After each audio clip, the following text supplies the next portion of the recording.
नमस्कार। आप सबको सनातन का साधुवाद। कल हमने ब्रह्म और परमात्मा, आत्मा और परमात्मा के ऊपर एक वीडियो डाला था। शाम होने के बाद मेरे कुछ मित्र और जानने वाले आ गए और उन्होंने कहा इसको थोड़ा विस्तार में हो तो अच्छा रहेगा। मैंने भी महसूस किया, हाँ, आप लोगों की भी इच्छा ऐसी ही होगी, अतः मैं अपनी मति अनुसार थोड़ा विस्तार देकर इसका वो वर्णन करता हूँ।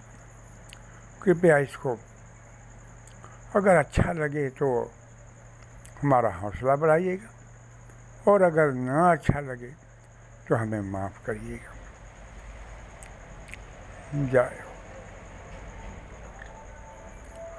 परमात्मा का निवास ब्रह्मांड में कण कण में है और आत्मा शरीर में निवास करती है। शरीर में निवास करने की ही वजह से आत्मा नश्वर नहीं है। आत्मा को शरीर का त्याग करना पड़ता है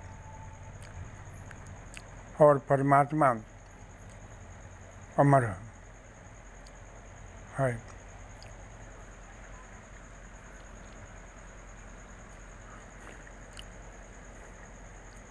अब रह गई और एक मुख्य बात,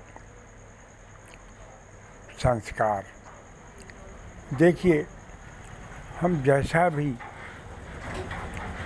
अन्न ग्रहण करते हैं, अगर अन्न दोषपूर्ण है, चोरी का है, बेईमानी का है या और किसी तरह का अन्न है, जैसा हम अन्न ग्रहण करते हैं वैसा ही हमारा मन होता है।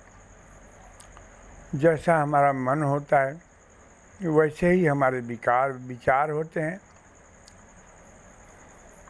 जैसा विचार होता है वैसी ही हमारी बुद्धि और उसी बुद्धि के आधार पर हमारा कर्म होता है और अंत में वो हमारा कर्म ही हमारा संस्कार बन जाता है। लिहाजा अच्छे संस्कार और बुरे संस्कार में भेद के लिए अगर आप अच्छे संस्कार चाहते हैं तो पवित्र, शुद्ध और खुद परिश्रम करके कमाए हुए अन्न को ग्रहण करें। आपके अच्छे संस्कार पैदा होंगे, अच्छे विचार रखें। अब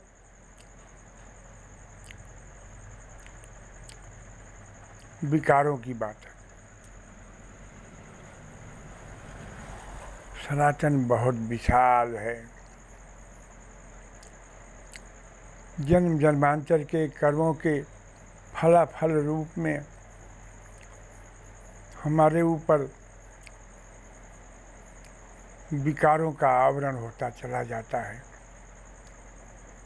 पता नहीं किस योनि में, किस जन्म में, कहाँ, किस परिस्थिति में रहने के बाद कौन सा विकार हमारे अंदर पैदा हुआ। आने वाले भविष्य के जन्मों में ये विकार और संस्कार हमारे बढ़ेंगे या घटेंगे, ये सब हमारे कर्मों के ऊपर ही निर्भर करता है।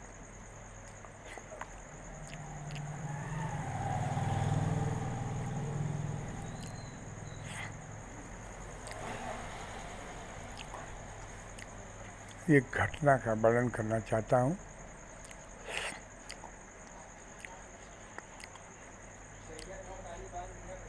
वाल्मीकि डाकू का भेष बनाकर जंगल में व्यापारियों को लूटा करते थे। यही उनकी जीवन यापन का एकमात्र साधन था। परमात्मा ने देखा वाल्मीकि तो वाल्मीकि के कर्मों का भाड़ा लगभग बराबर हो चुका है। अतः परमात्मा को मजबूर होकर उनके यहाँ आना पड़ा। परमात्मा के दर्शन मात्र से ही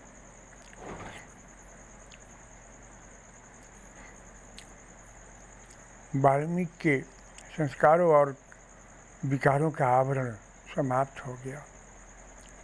परमात्मा ने उनके विकारों और संस्कारों को ही निकाल कर बाहर फेंक दिया और वो महान विद्वान हुए।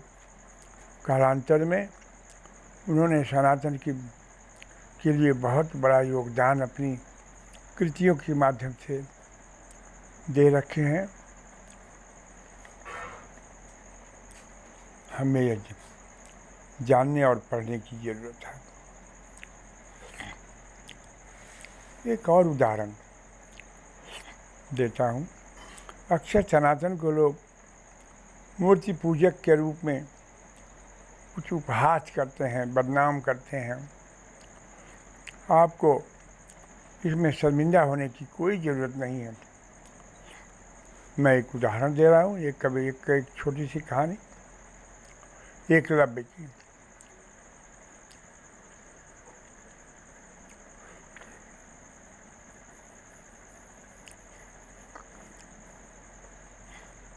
गुरु विश्वामित्र से प्रताड़ना पाने के बाद एकलव्य जब अपने घर जाता है तो निराश नहीं होता, बल्कि और दुगने उत्साह और हौसले के साथ यह प्रण करता है कि मैं विद्या तो उसी गुरु से ग्रहण करूँगा।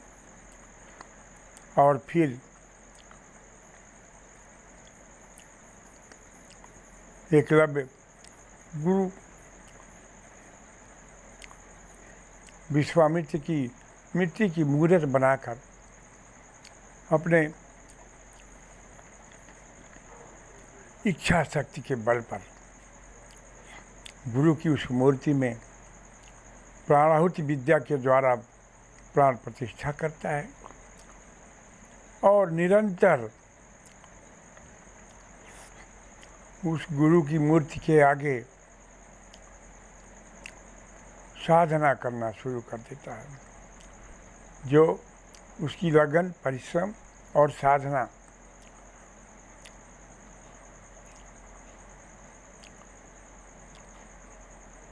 एक दिन एकलव्य को गुरु विश्वामित्र के अपने शिष्य